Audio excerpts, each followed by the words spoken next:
Hello viewers, कैसे हैं आप? आई होप आप सब ठीक होंगे। बहुत दिनों बाद फिर से आपसे बात करने आई हूँ और आप लोगों को सबसे पहले धन्यवाद देने आई हूँ, थैंक यू करने आई हूँ कि आपने जो मेरा लास्ट गाना अभी यूट्यूब पे रिलीज़ हुआ है उसको बहुत ज़्यादा प्यार दिया। कंपैरेटिवली टू अदर सॉन्ग्स आपने ज़्यादा से ज़्यादा उसको व्यूज़ दिए और इस वजह से गाने को अच्छे व्यूज़ मिले।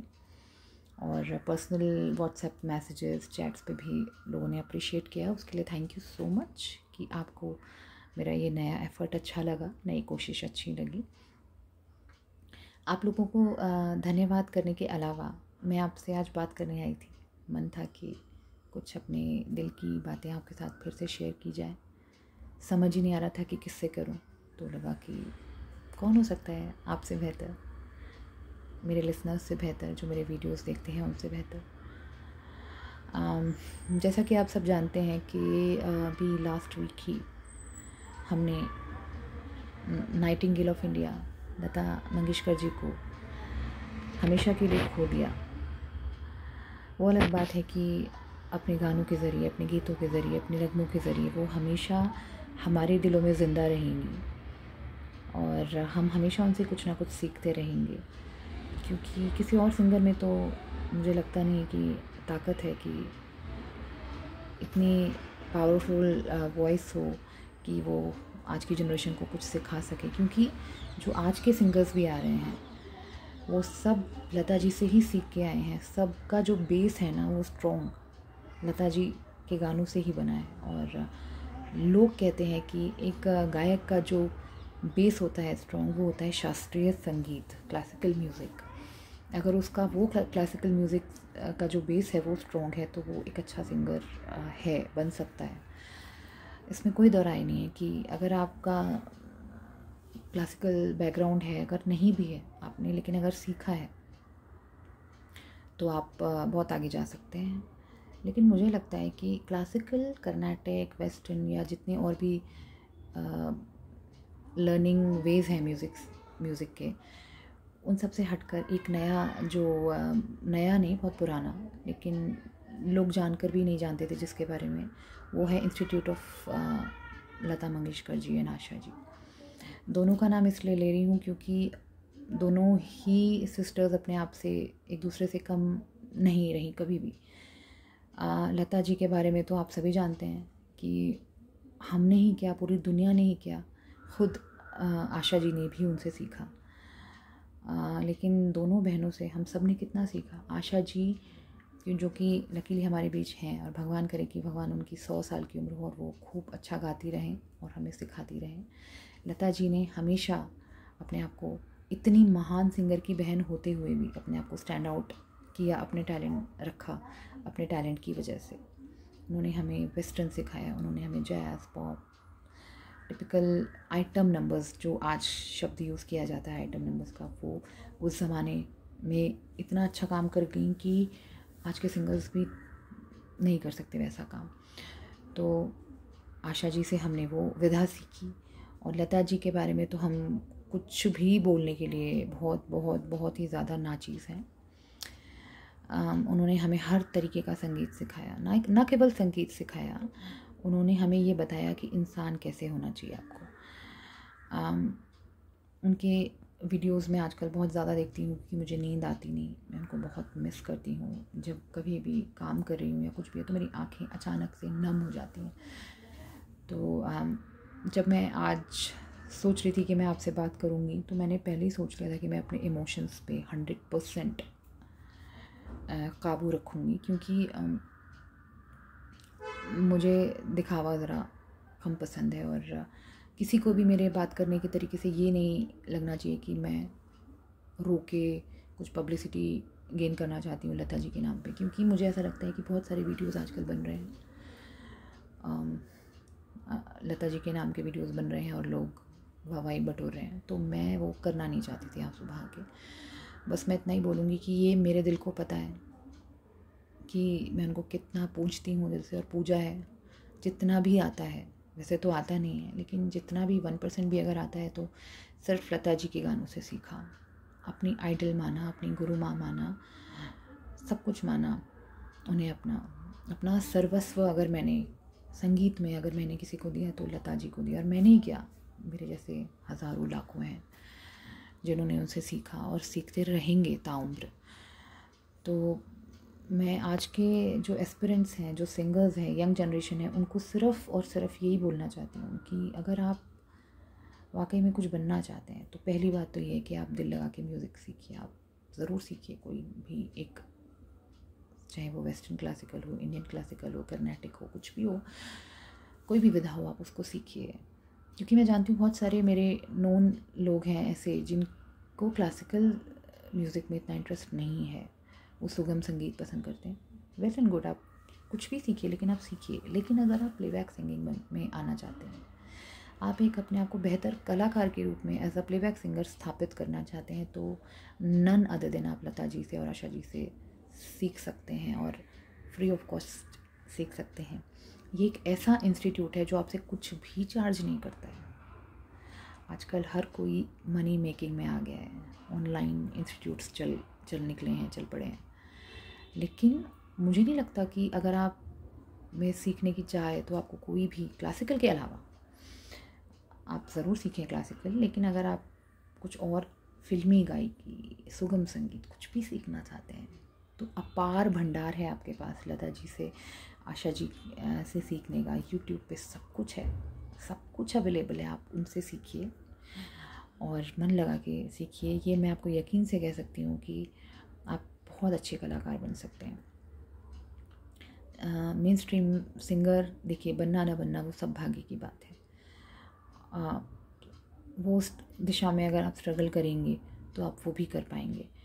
लेकिन अगर आपको खुद का सेल्फ सेटिस्फेक्शन चाहिए कि आप एक अच्छा कलाकार कहलाएं, आप अच्छे शोज़ करें, अच्छा एक रिस्पेक्टेड ऑनर्ड सिंगर कहलाना चाहते हैं, तो आप सिर्फ़ और सिर्फ ये एक ऐसा इंस्टीट्यूट है लता जी और आशा जी का, आप उनसे सीख सकते हैं। एंड मैं आप सबसे रिक्वेस्ट करती हूँ कि जो भी आज की यंग जनरेशन है, प्लीज़ अपने रूट्स की तरफ आप वापस आ जाओ।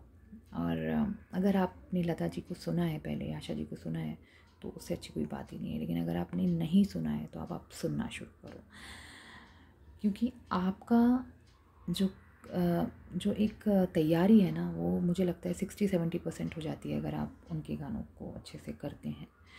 ना केवल वो आपको गायकी सिखाते हैं, बल्कि आपको प्रोनंसिएशन के बारे में बताते हैं। आपका तलफ़ुज़ कैसा होना चाहिए, कैसे आपको शब्दों को बोलना चाहिए, कहाँ पे कितना वज़न आपको देना चाहिए, कहाँ पे क्या एक्सप्रेशन रहना चाहिए, कहाँ पे आवाज़ सॉफ्ट करनी है, कहाँ ज़्यादा निकालनी है, पिच कहाँ पे हाई होनी चाहिए, वो सब आपको, मतलब बहुत सारी चीज़ें हैं जो आप सीख सकते हैं। और सिंगिंग के साथ साथ आप प्रोनंसिएशन को भी अपनी इम्प्रूव कर सकते हैं। उन दोनों के गानों से ही आप, लता जी और आशा जी के गानों से ही आप उर्दू पे अपनी अच्छी पकड़ जमा सकते हैं। उर्दू के शब्द आप जब सुनेंगे तो आप वैसा बोलने की कोशिश करेंगे, और फिर आप डिक्शनरी निकाल के ढूंढेंगे या यूट्यूब से आप उस उर्दू शब्द का मतलब जानेंगे, तो आपकी जो एक वोकैबुलरी है वो इम्प्रूव हो जाती है। तो मैं गुजारिश करती हूँ सभी से, लिसनर्स से, सिंगर्स से, कि आप म्यूज़िकली अगर कुछ करना चाहते हैं तो आपको कहीं जाने की ज़रूरत नहीं है। अपने गुरुओं से तो आप सीखो, लेकिन आप सिर्फ़ और सिर्फ लता जी और आशा जी के गानों को ध्यान से सुन के, समझ के अगर आप गाएंगे तो आप बहुत बहुत अच्छे कलाकार कहलाएंगे। बस मैं यही कहूँगी कि आजकल बहुत सारे वीडियोस ऑनलाइन अवेलेबल हैं यूट्यूब पर, लता जी के इंटरव्यूज़, तो मैं ज़रूर देखती हूँ, क्योंकि हर एक इंटरव्यू से पता चलता है कि वो कितनी बेहतरीन सिंगर के साथ साथ कितनी ज़बरदस्त इंसान थी। उनके मन में किसी के लिए कोई द्वेष नहीं था, कोई भी नेगेटिव बात उन्होंने यहाँ के कलाकारों के लिए तो क्या, सरहद पार के कलाकारों के लिए कभी नहीं बोली। नूरजहाँ जी की वो बहुत बड़ी फ़ैन थी, नूरजहाँ जी से उन्होंने बहुत कुछ सीखा और वो अपना गुरु मानती थी नूरजहाँ जी को। मेहंदी हसन साहब के लिए वो कहती थी कि इनके गले में तो भगवान बसते हैं। कितनी बड़ी बात है, आप खुद एक म्यूज़िक के शीर्ष पर बैठी हैं, लेकिन आप बाकी सिंगर्स को कितनी रिस्पेक्ट दे रही हैं, उन्हें अपना गुरु मान रही हैं। तो ये सब मैंने उनसे सीखा कि अपने आप को हमेशा एक आर्टिस्ट के साथ साथ एक लर्नर समझना चाहिए। और आज की जनरेशन से भी मैं यही बोलूँगी कि प्लीज़ आप ये कभी मत सोचिए कि आपको सब कुछ आता है। आप बहुत अच्छा गाते हैं, नो डाउट अच्छा गाते होंगे, बट कभी ये मत सोचिए कि आपको सब कुछ आता है। आप हमेशा एक शिष्य बनिए, क्योंकि वो हमेशा यही कहती थी कि मैं अपने आप को शिष्य समझती हूँ, रोज़ कुछ ना कुछ नया सीखती हूँ। तो बस ज़्यादा कुछ ना कहते हुए, आपका टाइम ना लेते हुए मैं इतना ही बोलूँगी कि अथाह सागर है, जितना पानी पीना है पी लीजिए, कभी ख़त्म नहीं होगा। लता जी और आशा जी के भंडारे में बहुत कुछ है देने के लिए हम सबको। बस मैं इतना ही बोलूँगी कि हमने कोहिनूर हीरा, nightingale of India, nightingale of this whole world, Bharat Ratna, कितने ही तमगों से उनको नवाजा गया है, हमने खो दिया है। एक मैं बोलूँगी कि उनकी प्रेजेंस को हमने खो दिया है, लेकिन कितने लकी हैं हम लोग कि हम उनके गानों से बहुत कुछ सीख सकते हैं। गाने तो हमेशा ही ज़िंदा रहेंगे, सदियों तक हम चले जाएंगे, लेकिन उनके गाने हमेशा ज़िंदा रहेंगे। एंड ज़्यादा कुछ ना कहते हुए, क्योंकि बहुत ज़्यादा बोल दिया मैंने, यही कहूँगी कि बहुत मिस करती हूँ आपको लता जी। आप जहाँ पर भी हों सुख से हों, और जैसे आपने हमारा दिल बहलाया, हमें हमेशा अपने गानों के ज़रिए खुश रखा, हमारे दुख में आप साथ रहीं, अपने गानों के ज़रिए खुशी में खुश रहीं, वैसे ही आप आई होप सभी देवी देवताओं को खुश कर रही होंगी अपने गानों के ज़रिए। और इस जहाँ में आपने खुशियाँ फैलाई, तो अब उस जहाँ में भी खुशियाँ ही फैला रही होंगी, ये मुझे यकीन है। और बस एक दो लाइन लता जी की एक गाने की मैं गुनगुना देती हूँ, क्योंकि आपसे बात की है और तो मन कर रहा है कि जब उनके बारे में बात हो रही है तो उनका एक बहुत प्यारा सा गाना आपके लिए गा दूँ।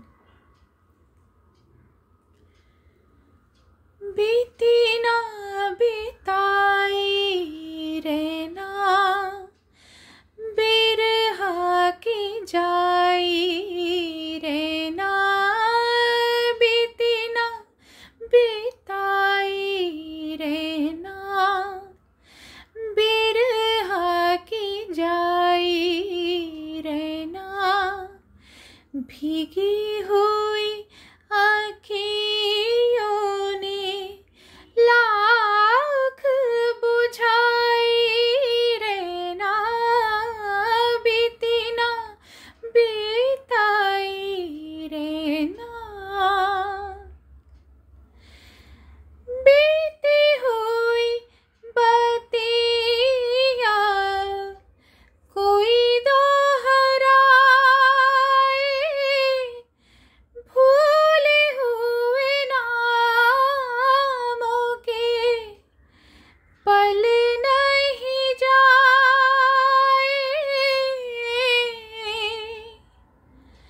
रात सी काली लागे काली रतिया, भीगी हुई आँखियों ने लाख मनाई रहना, बीती ना बिताई रहना। Thank you. आई होप आपको ये गीत पसंद आया होगा। अगर पसंद आए तो मेरा वीडियो लाइक शेयर ज़रूर कीजिएगा, और प्लीज़ प्लीज़ प्लीज़ मेरे चैनल को सब्सक्राइब करना बिल्कुल मत भूलिए। अपने कॉन्टैक्ट्स में शेयर कीजिए और मुझे प्रोत्साहित कीजिए कि मैं अच्छे से अच्छे गीत आपके लिए लेके आती रहूँ, रियाज़ अच्छे से करती रहूँ इन गीतों का, और आपका मनोरंजन करती रहूँ। Thank you so much.